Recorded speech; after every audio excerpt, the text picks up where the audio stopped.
L'équipe, ça va être le bordel aujourd'hui, les gars. Il va falloir être bien attaché. Surtout ce soir, on va parler de ça, bien entendu, et on ira voir notre cher BTC et un petit peu Ether pour voir où est-ce qu'ils en sont. Ils sont justement BTC 105 500 $, il perd 1,6%. Ether qui perd un petit peu plus ce matin, quasiment 2%. On est toujours au-dessus des 2500 $ sur l'est de la map. C'est assez rouge. En ce mercredi, XRP qui perd 3%, Hype qui perd 4%, mais il est toujours très très proche de son ATH, hein, puisque je crois qu'il a un ATH aux alentours des 42 $, si je dis pas de bêtises, mais en tout cas c'est une crypto qui se porte quand même plutôt pas mal. On a WBT qui perd 6%. Alors hier tout simplement c'est le 30%, c'est parce qu'il y a eu un partenariat avec la Juventus. D'ailleurs avant c'était, enfin Juventus ils sont sponsors, c'est ça qui a poussé à faire un petit 30%. Il perd 6% ce matin, mais c'est normal après une grosse perf. Souvent on respire du côté des cryptos. On a PP et AV qui perdent 3%, OKB qui perd 5%. Et aujourd'hui, le 50e, c'est un... qu'est-ce que c'est que ce truc SUSDS. Si quelqu'un sait ce que c'est, ça ressemble à un stablecoin, mais c'est chelou. Ah, sûrement peut-être un stablecoin avec du rendement, peut-être. Bon, en tout cas, il est 50e ce matin et il est à 0. Du côté du BTC, on démarre tout de suite avec le 1 heure, parce que dans le... Attendez, je vous fais juste le petit triangle de compression que je vous ai parlé du côté de Twitter hier. Et c'est très joli ce qu'on est en train de faire, tout simplement. Alors on reste sur le triangle de compression, vous voyez, une touchette, deux touchettes, et hier on a eu une troisième touchette au niveau des clôtures de bougies, surtout en H4 on l'a bien maintenu, et je suis descendu dans les petits timeframes parce que je trouvais ça hyper joli, le petit fake out qu'on a fait en 1 heure, et surtout regardez, on a retag tout simplement juste après. Quand j'ai vu cette impulsion, je me suis dit, ça sent pas trop mauvais, et vous voyez, on est revenu tester quasiment, mais je crois mon Fibo il est pas très bien mis là. On est revenu tester le bas, tout simplement avec, sur la zone de rechargement de longue, entre les 0,5 et les 0,618. Donc parfaitement, on a rebondi dedans. C'est très très joli. Je crois que je vous l'ai mis aussi ça sur Twitter. Qu'est-ce que je vous ai poussé hier? Je me souviens même plus. N'hésitez pas à me rejoindre. Ah, je vous ai pas mis l'update. Je vous ai mis là quand on a fait la première touchette. Et je vous ai pas mis l'update avec le Fibo, c'est dommage. Il était plutôt pas mal, mais en tout cas, bah, là, le plus logique, c'est tout simplement qu'on aille chercher le haut de ce triangle. Et bah, potentiellement, moi, je suis assez content qu'on ait fait un petit ménage hier, juste avant justement le FOMC ce soir. En tout cas, les chiffres des taux d'intérêt. Même s'il n'y a pas beaucoup de suspense. Et regardez, surtout avec cette mèche, alors oui, certes, on n'a pas été chassé le plus bas, mais on a chassé pas mal de stops qui étaient situés sous les 103 780 $. C'est très souvent les premières zones de dégoupillage.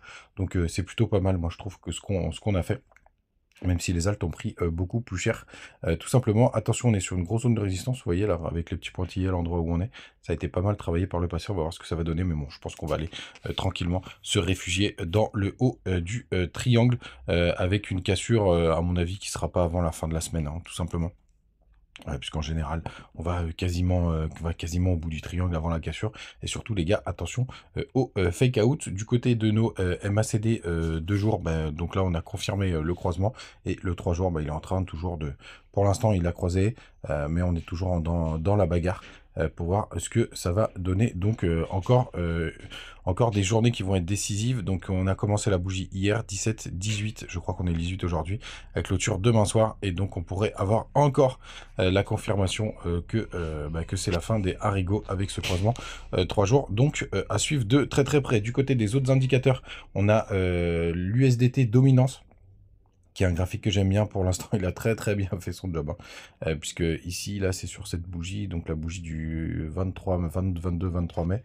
Je crois que c'est là où on a été chercher le top. Hop, on va revenir ici. Tac. C'était le 21 mai. Donc juste un petit peu avant, c'est sur cette première bougie, tout simplement. Donc à chaque fois qu'on vient la titiller, bah, c'est souvent pas des bonnes nouvelles. Et d'ailleurs là, ici, je pense que c'est la bougie juste avant les attaques là du côté d'Iran-Israël. Donc c'était le 11 juin. Et vous allez voir, hop, le 11 juin, ça doit être une de ces deux bougies. Voilà, c'est celle-là. Vous voyez, c'est encore un top où on avait tapé. Devait être à peu près aux 110 000 $. Là. Ouais, c'est ça. 110 000 $. Tout simplement. Donc, il fait très très bien son job, hein, ce coquin. Et vous savez, moi, je prévois plutôt qu'on aille chercher en dessous, un peu comme ce qu'on a fait en fin d'année dernière, fin 2024, et à l'investiture de Trump. C'est cet excès que j'attends. Attention, n'oubliez pas, ce graphique se regarde pas du tout en logarithmique, mais en linéaire. Du côté des autres infos, justement, graphiques, On est toujours en train de taper ce petit canal qui j'espère, va clôturer à la baisse. C'est tellement propre là pour le moment que c'est plutôt pas mal. Je crois même qu'on peut tirer, hop, on peut tirer, tac, le petit canal et il fait, on va chercher, merde, oh, merde, ça par contre, ça c'est pas cool. Tac, on va chercher d'autres lignes. Merde, je n'arrive même plus à le foutre celui-là. Comment je l'avais mis? Tac, voilà, je crois que c'était ça.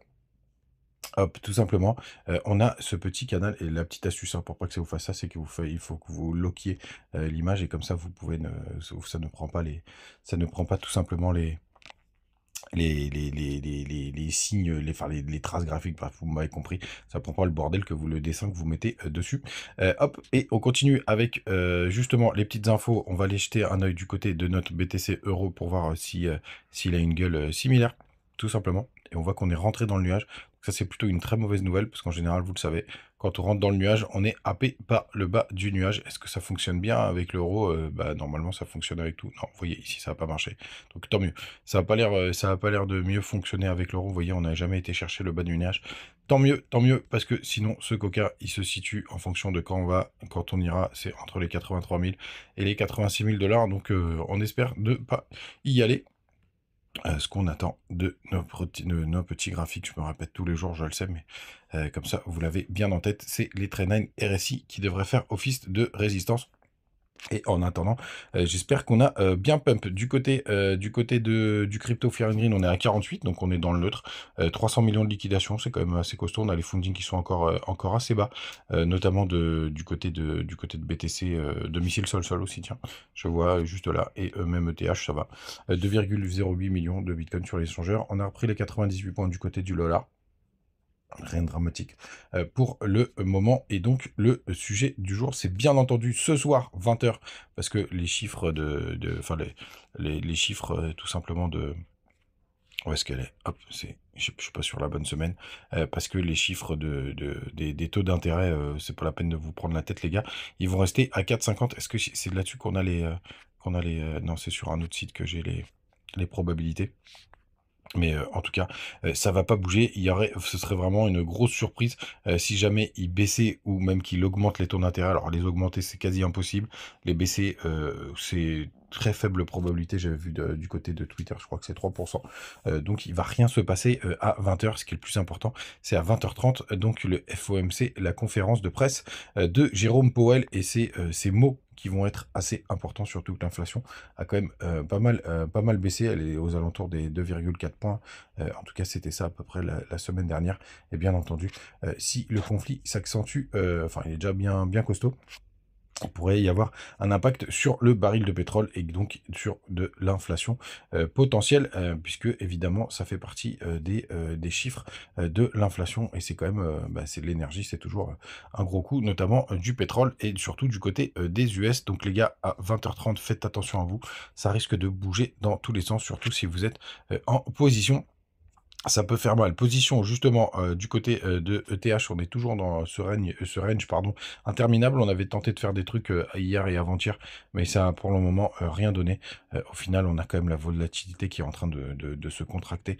On va voir ce que ça donne. Mais n'oubliez pas, vous avez les petits liens du côté de Bitunix, Bitget, Crypto.com, Trade Republic, Mex et plein d'échangeurs. N'hésitez pas à en profiter.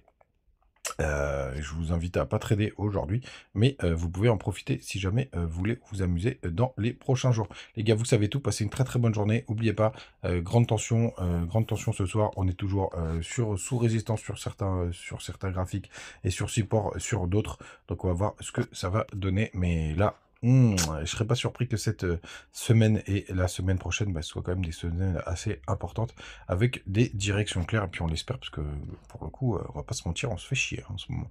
Allez les gars, passez une bonne journée, on se retrouve demain, ciao.